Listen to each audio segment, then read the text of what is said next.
সেটা হচ্ছে সেবা এবং মানবিকতা। এটার কোনো ভৌগোলিক সীমারেখা রাখা উচিত নয়।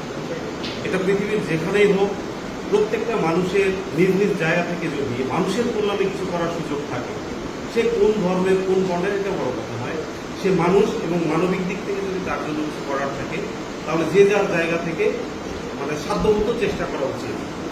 যখন এরকম একটা সংগঠন করার ব্যাপারে ছোট মামা, সাগর মামা, মিন্টু আমাকে বলে, আমি ছোটবেলা থেকেই আমার মানে পারিবারিকভাবেই বিভিন্ন সামাজিক সাংগঠনিক কর্মকাণ্ডের সাথে সম্পৃক্ত থাকার কারণে আমি একটু রিয়েলাইজ করতে পারি যে যখন কেউ কোনো কিছু মহৎ কিছু করতে যাবে, প্রতিবন্ধকতার কিন্তু শেষ থাকবে না।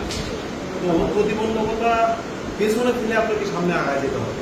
এটা নিঃসন্দেহে একটা মহৎ উদ্যোগ, আর এই মহৎ উদ্যোগ তারাই সাফল্যমণ্ডিত করতে পারবে, দিন শেষে তারাই এটাকে সার্থক এবং সফল করতে পারবে যাদের একটা কোমল হৃদয় আছে, যাদের একটা মহৎ হৃদয় আছে। এই যে আপনাদের সমবয়সী, আপনাদের বন্ধু বান্ধব বলেন, কাটেঙ্গা বর্ধনগরের আরো অজস্র মানুষ কিন্তু আছে, তারা কিন্তু আজকে এই জায়গাতে উপস্থিত হতে পারেন না।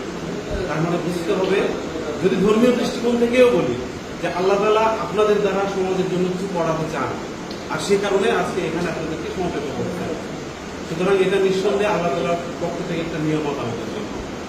আর এই যে কিছু বিতর্ক, যে ধর্মীয় ব্যাপারে যখন কেউ কিছু বলবে, যদি মানুষের কল্যাণে, মানুষের উপকারার্থে কিছু করার মানে কথা বলা হয়ে থাকে, পৃথিবীতে একমাত্র ইসলামেই সবচেয়ে বেশি বলা হয়েছে। তো আপনারা নিঃসন্দেহে এটা একটা ইসলামিক আদর্শের কাজ করে যাচ্ছেন, এটা নিঃসন্দেহে আল্লাহ রাসূল সাল্লাল্লাহু আলাইহি ওয়াসাল্লামের দেখানো পথে কাজ করে যাচ্ছেন। কারণ আমরা ইবাদত বন্দেগীকে একটা নির্দিষ্ট গণ্ডির মধ্যে বন্দী করে ফেলছি, বাট আল্লাহ রাসূলের জীবনে যদি আমরা দেখি, তার জীবনে নামাজ রোজা হজ জাকাতের চাইতে অনেক বেশি গুরুত্ব দেওয়া হয়েছে মানবিকতাকে।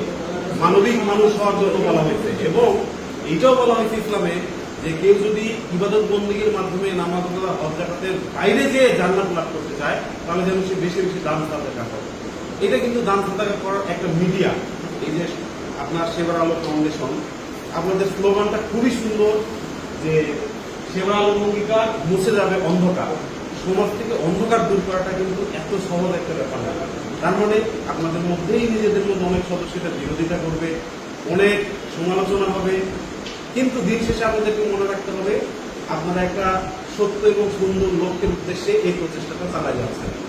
এটার দ্বারা যদি আপনাদের এলাকার পিছিয়ে পড়া জনগোষ্ঠীর মুখে হাসি ফোটানো যায়, সেটা যে ধর্মেরই হোক, পিছিয়ে পড়া কিছু মানুষের যদি উপকার করা যায়, দিন শেষে যদি আপনার সামান্য একটা প্রচেষ্টার দ্বারা একটা মানুষ বিপদ থেকে উদ্ধার হতে পারে, তার বিপদ মুক্তির পরে যে স্বস্তির হাসিটা, বিশ্বাস করেন না পৃথিবীর কোনো কিছু দিয়ে এই হাসির মূল্য এবং এই হাসি দেখার পরে যে প্রশান্তিটা আপনি অনুভব করবেন হৃদয় দিয়ে, এটা আপনি কখনোই অর্থের বিচারে পৃথিবীর কোথাও থেকে কিনে নিয়ে আসতে পারবেন না। সুতরাং আমি আমার দিক থেকে বলবো যে আপনারা যে উদ্যোগটা নিচ্ছেন, আলহামদুলিল্লাহ এটা খুবই ভালো এবং খুবই মহৎ একটা উদ্যোগ।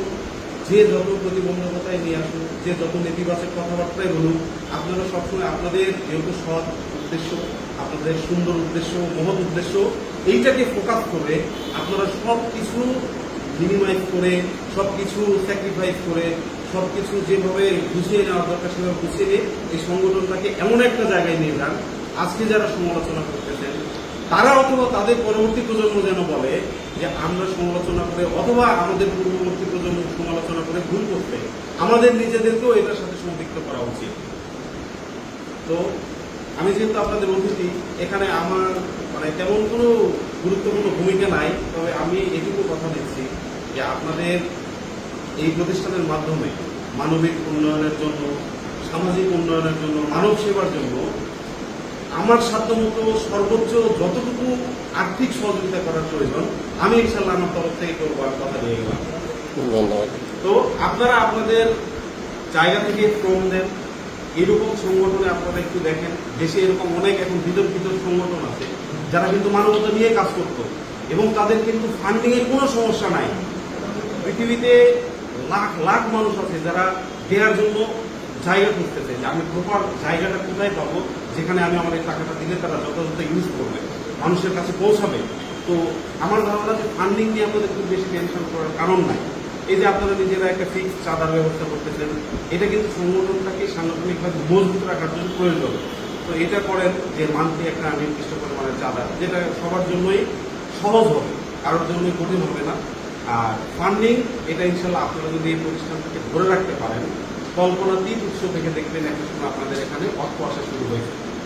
তো যেহেতু সময় সবার একটু কম, আর মানে বেশি কথা বলে এটাকে দীর্ঘায়িত করতে চাচ্ছি না, আমার অন্তরের অন্তঃস্থল থেকে আপনাদের জন্য অনেক অনেক দোয়া এবং ভালোবাসা থাকলো।